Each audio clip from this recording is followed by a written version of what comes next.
Hello दोस्तों, कैसे हैं आप लोग। स्वागत है आपका सहवाजू टेक चैनल में। तो देखिए, हमारे जो पटवारी की क्लासेस जो हमारे जनरल साइंस के टॉपिक हैं, जनरल साइंस के हमारे जो क्वेश्चंस हैं उन क्वेश्चंस को आगे लेके हम चलते हैं, कंटिन्यू करते हैं। ठीक है, तो इससे पहले मैं आपको बता दूं, पटवारी की क्लासेस और जो MPSI की क्लासेस हैं, बाकी जितने भी हमारे MPPV के द्वारा एग्ज़ाम कंडक्ट किए जाते हैं वो सारे के सारे कोर्स हमारे एप्लीकेशन में अवेलेबल है। तो आपको कोई भी क्वारीज हो तो आप दिए गए हमारे नंबर पे, व्हाट्सएप नंबर पे संपर्क करके जानकारी प्राप्त कर सकते हैं। ठीक है, चलिए हम बढ़ते हैं हमारी वीडियो की तरफ। तो जिसमें सबसे पहला हमारा क्वेश्चन है कि माइकोराइजा जो है, जो सहजीविता दर्शाते हैं वो क्या होते हैं। वो कवक और लाइकेन होते हैं, कवक और शैवाल होते हैं, या फिर शैवाल उच्च पादप होते हैं यानी कि हायर प्लांट होते हैं, या फिर कवक उच्च प्लांट होते हैं। ठीक है, देखिए माइकोराइजा जो होता है वो एक सहजीविता दर्शाते हैं। ठीक है, सहजीविता का मतलब होता है साथ में जीवन यापन करना। ठीक है, क्या करते हैं, सहजीविता दर्शाते हैं यानी साथ में जीवन यापन करना। अब साथ में जीवन यापन कैसे करेंगे, कौन कौन करते हैं उनके नाम, जैसे कि माइकोराइजा में कवक है और लाइकेन है, कवक है और शैवाल है, ये तो साथ में करते नहीं। और लाइकेन जो होता है वो कवक और शैवाल दोनों मिलकर, यहाँ पे ये सहजीविता कौन कौन दिखाते हैं, कवक और शैवाल दोनों आपस में मिलकर। तो यहाँ पे हमारा फर्स्ट ऑप्शन, सेकंड ऑप्शन तो होगा नहीं। थर्ड ऑप्शन हमारा आता है शैवाल उच्च पादप, यानी कि हमारे जो शैवाल्स होते हैं, जो हायर प्लांट में शैवाल और हायर प्लांट्स होते हैं वो, या फिर फंगी और हमारे हायर प्लांट यानी कि कवक और उच्च प्लांट। शैवाल, देखिए शैवाल्स जो होते हैं वो प्लांट्स के साथ में सहजीविता नहीं करते। जो कवक होते हैं यानी कि जो फंगी होते हैं वो हमारे प्लांट्स के साथ में सहजीविता दर्शाते हैं। ठीक है, सहजीविता जैसे कि मैंने आपको बताया, सहजीविता यानी साथ में जीवन यापन करना। ठीक है, क्या होता है, साथ में जीवन यापन करना। तो हमारा इसका आंसर क्या होगा, कवक और उच्च पादप यानी कि फंगी और हायर प्लांट्स जो होते हैं वो क्या काम करते हैं, सहजीविता दर्शाते हैं। और इसको ही हम क्या कहते हैं, माइकोराइजा, यानी कि माइकोराइजा जो है वो एक सहजीविता का उदाहरण होता है, और वो उदाहरण कौन देता है, कवक और उच्च पादप देते हैं। ठीक, चलिए नेक्स्ट पे आते हैं कि इकाइनोडर्मेटा संघ का जीव है।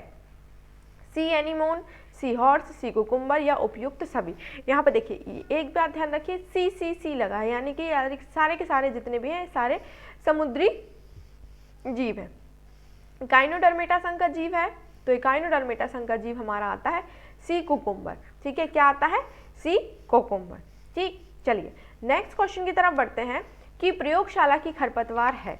प्रयोगशाला की खरपतवार यानी कि जो लैब में, यानी कि जो लेबोरेटरी में, लैब में जाके खरपतवार बनाई जाती है, यानी कि जो दवाइयाँ होती हैं, जो उर्वरक होते हैं वो बनाई जाती हैं, वो कौन सी है, म्यूकर है, राइजोपस है, एल्ब्यूगो है या एस्परजिलस है। ठीक है, तो यहाँ पे देखिए म्यूकर जो होता है ये म्यूकर जो है ये एक कवक है यानी कि एक फंगी है। जैसे कि आप लोगों ने देखा होगा म्यूकर जो होता है, जैसे कि मान लीजिए आपने घर में ब्रेड देखी होगी। ठीक है, तो ब्रेड कुछ दिनों तक अगर रखी रहती तो उसके ऊपर एक फफूंद यानी कि भूरे भूरे कलर की एक फफूंद चढ़ जाती है। ठीक है, तो जो वो फफूंद होती है ना वो इस तरीके से कॉलोनी बना लेती है ब्रेड पर। ठीक है, तो ये जो कॉलोनीज बनाती है यही कहलाता है म्यूकर। ठीक है, क्या कहलाता है, म्यूकर कहलाता है। ठीक, तो म्यूकर तो होगा नहीं, राइजोपस भी नहीं होगा, एल्ब्यूगो भी नहीं होगा क्योंकि ये खरपतवार नहीं। यहाँ पे आता है एस्परजिलस। एस्परजिलस जो है वह एक प्रयोगशाला की खरपतवार कहलाता है। तो इसका आंसर जो होगा वो क्या हो जाएगा, एस्परजिलस।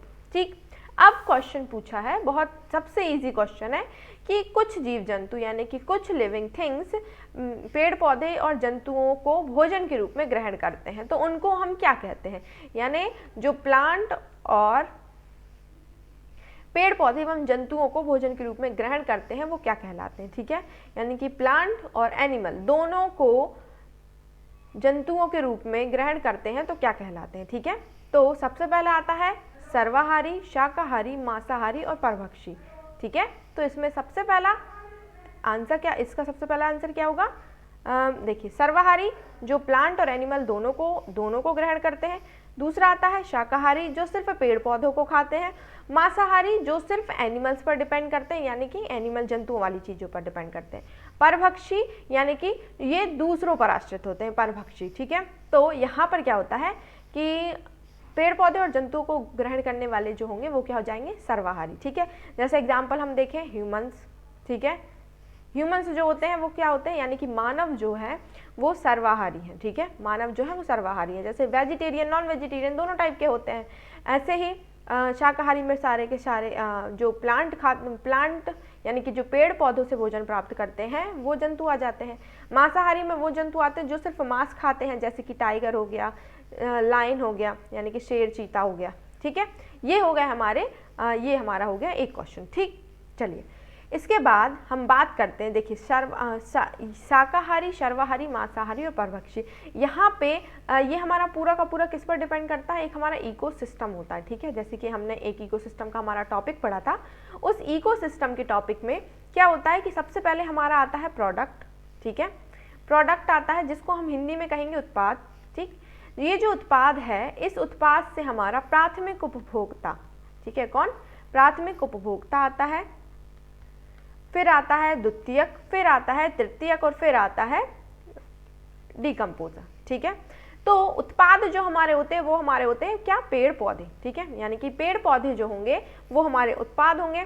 इसके बाद पेड़ पौधों से प्राइमरी कंज्यूमर यानी कि प्राथमिक उपभोक्ता जो होंगे वो कौन होंगे, तो पहला उपभोक्ता जो होगा वो होगा जैसे कि मान लीजिए डियर यानी कि हिरन, हिरन हो गया, ठीक है। हिरन केवल क्या खाता है, घास फूस पत्तियां खाता है।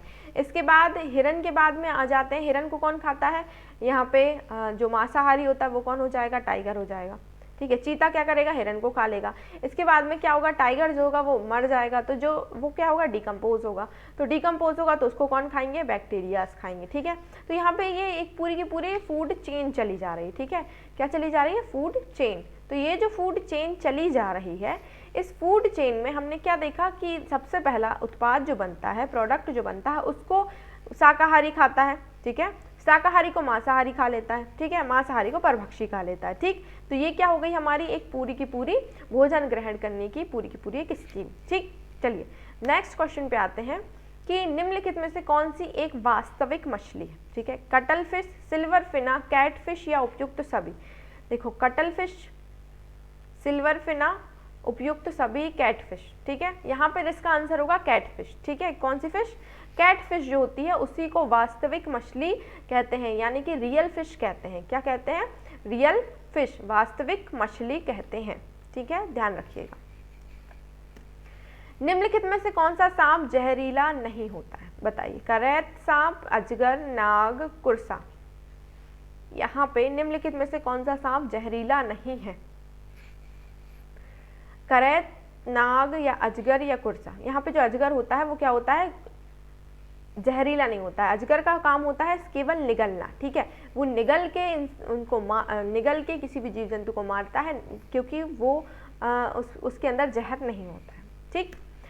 पक्षियों और सरीसृप वर्ग के जंतुओं में मुख्य उत्सर्जी पदार्थ है, देखिए बर्ड्स जो होते हैं यानी कि पक्षी जो होते हैं, और सरीसृप यानी कि रेप्टाइल्स जो होते हैं, इन दोनों जंतुओं में वर्ग के जो जंतु हैं, पक्षी वर्ग और सरीसृप वर्ग के जो जंतु होते हैं, उनमें मुख्य उत्सर्जी यानी एक्सक्रेटरी पदार्थ क्या होता है, यूरिया होता है, यूरिक अम्ल होता है, अमोनिया होता है, या फिर ए और बी दोनों, यानी यूरिक अम्ल और यूरिया दोनों होता है। तो देखिए इनके जो उत्सर्जी पदार्थ होते हैं ना, उन जैसे कि पक्षी और सरीसृप वर्ग के उत्सर्जी पदार्थ अगर हम देखें तो यूरिक अम्ल जो होता है वो होता है पक्षियों और सरीसृप में।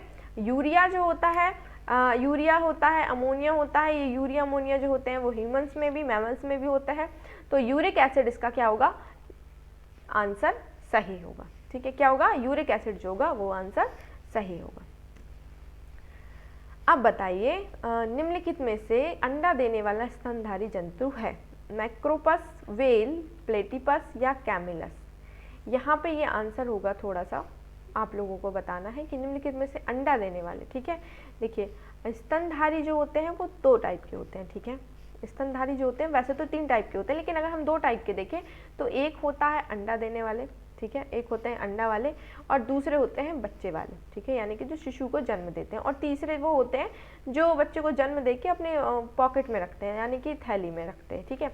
उसको क्या कहते हैं, मार्सुपियन थैली, ठीक है। जैसे कि जिराफ हो गया, जैसे कि कंगारू हो गया, क्या हो गया, कंगारू।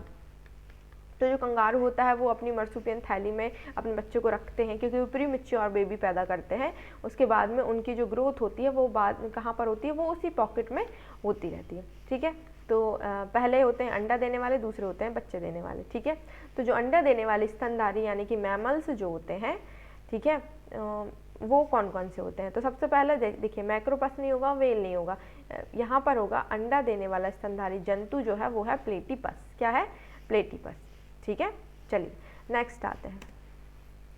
मनुष्य के अग्रपाद में अस्थियों की कुल संख्या। अग्रपाद का मतलब होता है आगे के पाँव, आगे के पाँव मतलब कि हाथ। ठीक है, यानी कि हाथ में कितनी हड्डियाँ होती हैं? 30 होती हैं, 60 होती हैं, 120 होती हैं या 80 होती हैं। ठीक है, तो यहाँ पे मनुष्य के अग्रपाद में अस्थियों की अगर हम कुल संख्या देखें तो यहाँ पे होती है 60। कितनी होती है? 60 हड्डियाँ पाई जाती हैं। ठीक है, यानी कि अस्थियाँ यानी हड्डियाँ। सार्कोमियर किन दो पट्टियों के बीच की दूरी होती है? तो यहाँ पे H बैंड होता है, Z बैंड होता है, A बैंड होता है, M बैंड होता है। तो सार्कोमियर जो होते हैं वो Z बैंड जो होता है उस बैंड के बीच की दूरी होती है। ठीक है, यानी कि एक Z बैंड होता है, उसके बीच की जो दूरी होती है उसको हम क्या कहते हैं? सार्कोमियर पट्टी कहते हैं। क्या कहते हैं? सार्कोमियर पट्टी कहते हैं। ठीक, शरीर में यूरिया किस अंग के द्वारा बनता है? देखिए, किडनी में, बड़ी आंत में, फेफड़े में या लीवर में? किडनी में बनता है या फिर लार्ज इंटेस्टाइन में बनेगा या फिर लंग्स में बनेगा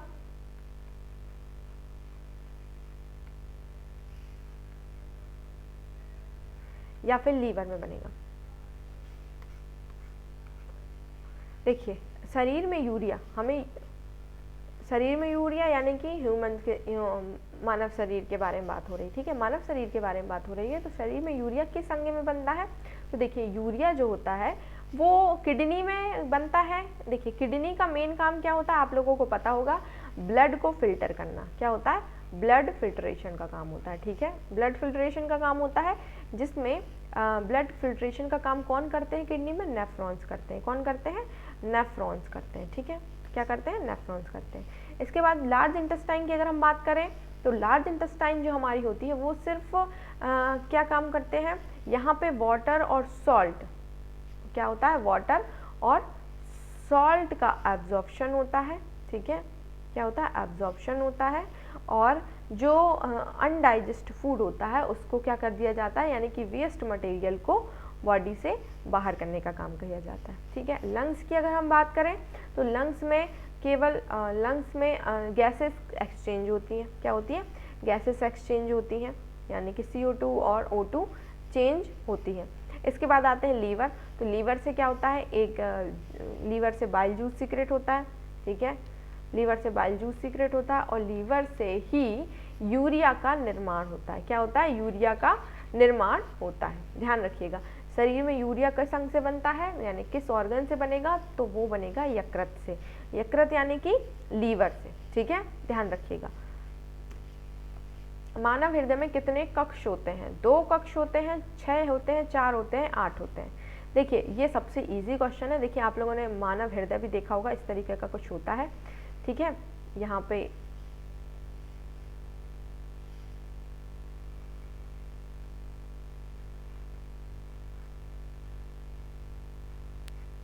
इस तरीके से मानव का हृदय होता है। ठीक है, और इसमें ऊपर वाला जो हिस्सा होता है उसको बोलते हैं एंट्रियम। ठीक है, और नीचे वाले को कहते हैं वेंट्रिकल। ठीक है, एंट्रियम और वेंट्रिकल यानी आलिंद और निलय। ठीक है, क्या होता है? आलिंद और निलय। ये ध्यान रखिएगा, हिंदी में अगर हम कहें आलिंद और निलय होगा, इंग्लिश में कहेंगे तो एट्रियम और वेंट्रियम होगा। ठीक है, क्या होता है कि मानव हृदय में 4 कक्षक होते हैं। कितने कक्षक होते हैं? 4। कैसे होते हैं? अब यहाँ पे तो आलिंद और निलय 2 ही हैं, तो यहाँ पे क्या होता है? एक होता है लेफ्ट और एक होता है राइट। ठीक है, लेफ्ट एंट्रियम और राइट एंट्रियम। ठीक है, और लेफ्ट वेंट्रिकल और राइट वेंट्रिकल। ठीक है, तो ये क्या हो गए? हमारे 4 कक्षक हो गए। ठीक है, ये बॉल्व लगे हुए होते हैं। यहाँ पे क्या होता है कि जब ब्लड आता है तो ये बॉल्व के थ्रू नीचे आ जाता है। नीचे तो आ जाता है, लेकिन ये बॉल्व लगे होने की वजह से ब्लड वापस से उस जगह से वापस नहीं जा पाता है। तो क्या होता है कि यहाँ पे आलिंद और निलय जो होते हैं वो 2 पार्ट्स में डिवाइड होते हैं, जिसकी वजह से मानव हृदय में कितने कक्षक होते हैं? तो मानव हृदय में 4 कक्षक होते हैं, ठीक है। कितने होते हैं? 4 कक्षक होते हैं, ध्यान रखिएगा। अपरा की भूमिका है, अब अपरा को अगर हम हिंदी इंग्लिश में देखें तो इसको हम बोलेंगे प्लेसेंटा, ठीक है। क्या कहेंगे? प्लेसेंटा, ठीक है। अपरा की क्या भूमिका होती है, यानी कि प्लेसेंटा की क्या इंपॉर्टेंस होती है? तंत्रिका आवेगों का परिवहन करना, यानी कि नर्वस सिग्नल जो आते हैं उनका प्रवहन यानी कि उनका संचालन करना, या भंडारण अंग के रूप में कार्य करना, यानी कि अंगों में भंडारण का काम करना, या एम्ब्रियो को झटके से बचाना, यानी कि भ्रूण को जो एम्ब्रियो है उसको झटकों से बचाना, या फिर विकासशील भ्रूण के लिए पोषण प्रदान करना। देखो क्या होता है कि जब बच्चा गर्भ में होता है, ठीक है, जब बच्चा किसमें होता है? गर्भ में होता है, तो इस तरीके से ये एक एम्ब्रियो होता है, ठीक है। और एम्ब्रियो में उसकी जो नाभि होती है, नाभि से एक नली लगी हुई होती है जो माता के जो स्टमक होता है उससे क्या होती है? चिपकी हुई होती है, ठीक है। इस तरीके से चिपकी हुई होती है, और ये जो पार्ट होता है यही क्या होता है? ये एक भ्रूण है, और ये जो एक पार्ट है यही क्या कहलाता है? प्लेसेंटा कहलाता है, ठीक है। तो ये प्लेसेंटा जो होता है क्या होता है? ये बच्चे की नाभि से टच रहता है, ठीक है, मतलब जुड़ा हुआ रहता है। इसमें प्रोसेस क्या होती है कि जब बच्चा माँ के गर्भ में होता है, यानी कि जो 9 महीने पेट में जो होता है बच्चा, वो पूरा का पूरा पोषण, यानी कि जितना भी पोषण है वो सारा का सारा कहाँ से लेता है? इसी प्लेसेंटा के थ्रू से लेता है, ठीक है। तो यानी हाँ, कहने का मतलब है कि जितनी भी चीज़ें होती हैं सारी की सारी चीज़ें जो भी माता खाती है, ठीक है, उसका पूरा का पूरा इफेक्ट पड़ता है किस पर? एक बच्चे पर पड़ता है, ठीक। तो विकासशील भ्रूण के लिए जो पोषण प्रदान करना होता है वो कौन प्रदान करता है? प्लेसेंटा, ठीक है। प्लेसेंटा को ही क्या कहा जाता है? अपरा, ठीक है। क्या कहा जाता है? अपरा कहा जाता है। आप लोगों ने देखा होगा जब डिलीवरी होती है तो जैसे बच्चा निकलता है उसके बाद में प्लेसेंटा भी निकलता है, तो उसकी नाभि में एक नली अटैच हो रहती है, तो उसको कट किया जाता है, ठीक है। तो वही क्या होता है? प्लेसेंटा कहलाता है, जो भ्रूण जो होता है, जो ग्रो कर रहा होता है, उसके लिए पोषण प्रदान करता है, ठीक। लैमार्कवाद निम्नलिखित में से किस मूल धारणाओं पर आधारित है? लैमार्कवाद यानी लैमार्किज्म, ठीक है। लैमार्किज्म जो है उसकी धारणाएं क्या थी, यानी कि उसका लैमार्कवाद में किन किन चीज़ों के बारे में धारणाएं बताई गई थी? इन्होंने कहा उपार्जित लक्षणों की वंशागति, वातावरण का सीधा प्रभाव, अंगों का अधिक या कम उपयोग का प्रभाव, उपयुक्त सभी। देखो उपार्जित लक्षणों की वंशागति, उपार्जित यानी कि हमने जो लक्षण उपार्जित किए हैं, ठीक है, क्या किए हैं? उपार्जित किए हैं, यानी कि हमने जो ऐसे लक्षण जो हमने क्या किए हैं? खुद से लक्षण बनाए हैं। जैसे कि हम कह सकते हैं कि कोई भी अपना एक कैरेक्टर बनाता है, ठीक है, एक कोई भी अपना कैरेक्टर बनाता है तो वो उसका ही कैरेक्टर होता है, वो अपनी पूरी लाइफ उस तरीके से जीता है, तो लोगों के दिमाग में उसकी वैसी वैसी छवि बनती है। तो वही कैरेक्टर की अगर हम बात करें तो जो लक्षण होते हैं, तो वही जो लक्षण जो हम उपार्जित किए हुए होते हैं उनकी वंशागति, ठीक है। कहने का मतलब कि अगर हमारे जो पूर्वज हैं, ठीक है, अगर हमारे जो पूर्वज हैं वो मान लीजिए बंदर की प्रजाति के थे, ठीक है, तो उन्होंने बहुत सारे कैरेक्टरों को क्या किया? उपार्जित किया। उपार्जित किया यानी कि खुद से कैरेक्टर्स अपने क्या किए? डेवलप किए। जैसे कि वो पहले 4 हाथ से चलते थे, फिर 2 से चलना सीखा, तो चलना सीखा, जितनी भी चीज़ें सीखी हैं वो आगे की जनरेशन में यानी आगे की वंशावगति में देखने को मिलती है। तो ये जो बात थी इन्होंने कही थी लैमार्क ने, ठीक है। तो ये लैमार्कवाद की एक अवधारणा थी।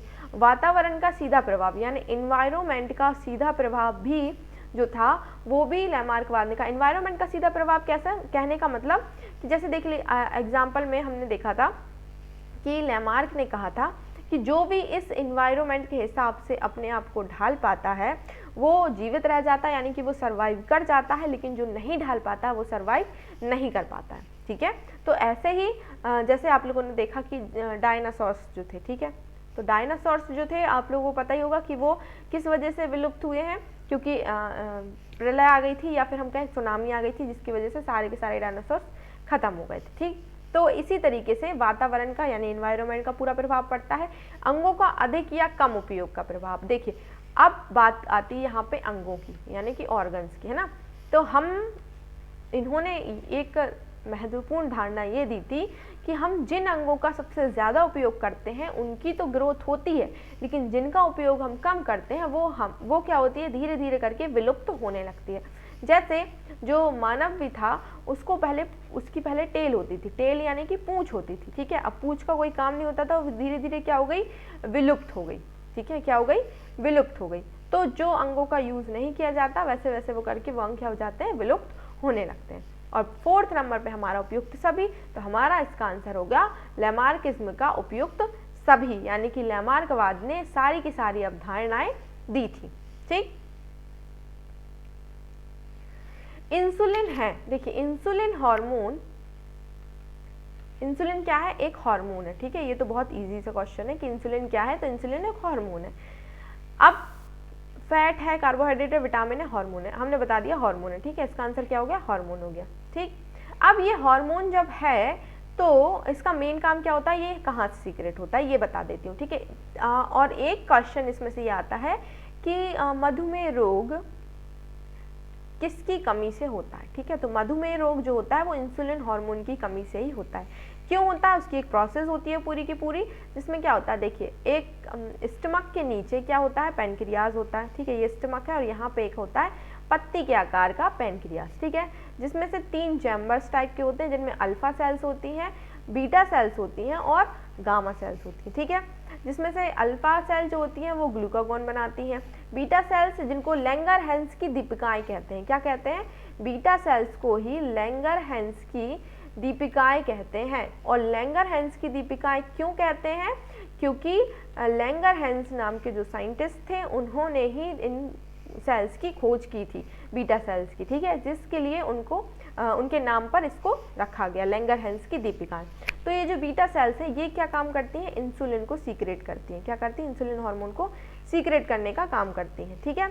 और इनका मेन काम होता है कि ब्लड में शुगर लेवल को कंट्रोल करना, ठीक है। ब्लड में किसको कंट्रोल करना, शुगर लेवल को कंट्रोल करना। जैसे ही ये ब्लड में शुगर लेवल को कंट्रोल करते हैं तो हमारे ब्लड में शुगर कम हो जाती है, कम होती है तो हमारा मतलब जो शुगर होता है वो सही चलता है, ठीक है। लेकिन क्या होता है, जब इंसुलिन की कमी हो जाती है, यानी कि जब ये कम हो जाता है तब क्या होता है कि ब्लड में शुगर लेवल क्या होने लगता है, इंक्रीज होने लगता है। जब इंक्रीज होगा तो यूरिन से भी शुगर रिलीज होगी, ठीक है, यूरिन से भी शुगर निकलेगी और ब्लड में तो शुगर होगी ही, ठीक। तो ये क्या हो जाएगी बीमारी, मधुमेह रोग, ठीक है, जिसको हम कहते हैं शुगर की बीमारी यानी डायबिटीज़, ठीक है। डायबिटीज़ जो होती है वो किसके वजह से होती है, इंसुलिन की कमी की वजह से होती है, ठीक। अब एक क्वेश्चन और है कि यहाँ पे आर्टिफिशियल इंसुलिन हार्मोन कौन किससे बनता है। तो पहले ये आर्टिफिशियल जो इंसुलिन हार्मोन था ये सुअर से निकाला जाता था। आप लोगों ने ध्यान दिया होगा, जिनको शुगर की बीमारी होती है वो एक इंसुलिन का इंजेक्शन लगवाते हैं, ठीक है। तो इंसुलिन का जो इंजेक्शन लगवाते हैं यानी कि बाहर से आर्टिफिशियल इंसुलिन डलवाते हैं, तो वो जो आर्टिफिशियल इंसुलिन जब डलवाते हैं तो वो पहले सुअर से निकलता था यानी पिग से निकलता था, लेकिन अभी ये एक बैक्टीरिया से निकाला जाने लगा है जो है ई कोलाई, ठीक है। ई कोलाई जो बैक्टीरिया है इससे कृत्रिम तरीके से इंसुलिन बनाया जाने लगा है, ठीक। निम्नलिखित में से कौन सा वसा पाचक एंजाइम है, ठीक है। रेनिन है, पेप्सिन है, लाइगेज है या लाइपेज है, ठीक है। रेनिन जो है वो दूध को क्या करता है, दूध को चेंज करता है। पेप्सिन जो है वो प्रोटीन को करता है। लाइगेज एंजाइम जो है वो डीएनए के खंडों को जोड़ने का काम करता है। लाइपेज एंजाइम क्या करता है, फैट को डाइजेस्ट करता है। किसको करता है, फैट को। तो इसका आंसर क्या हो जाएगा हमारा, लाइपेज, ठीक। निम्नलिखित में से कौन सा युग्म सही सुमेलित नहीं है, ठीक है, क्या है, नहीं है, ये ध्यान रखिएगा। विटामिन ए से रतौंधी होता है जिसको हम इंग्लिश में कहते हैं नाइट ब्लाइंडनेस, ठीक है, क्या कहते हैं, नाइट ब्लाइंडनेस। विटामिन बी तीसरे पैलेग्रा होता है, ठीक है। विटामिन डी से वर्णांधता होता है यानी कि कलर ब्लाइंडनेस। और फोलिक एसिड से रक्ताल्पता यानी रक्त की कमी, ठीक है। फोलिक एसिड की कमी से रक्ताल्पता यानी रक्त की कमी होती है। देखिए विटामिन ए से नाइट ब्लाइंडनेस होता है, ये हमारा सही है। विटामिन बी3 से पैलेग्रा होता है, ये भी सही है। विटामिन डी से रिकेट्स होता है, क्या होता है, विटामिन डी से रिकेट्स नाम की बीमारी होती है, ना कि कलर ब्लाइंडनेस। कलर ब्लाइंडनेस जो होती है वो एक आनुवंशिक बीमारी है, ठीक है। कौन सी बीमारी है, आनुवांशिक बीमारी है। ठीक, ध्यान रखिएगा। चलिए, तो ये थे हमारे आज के क्वेश्चंस। बाकी के हमारे जो क्वेश्चंस हैं उन क्वेश्चंस पढ़ेंगे हम हमारे कल की क्लास में। तब तक के लिए जय हिंद।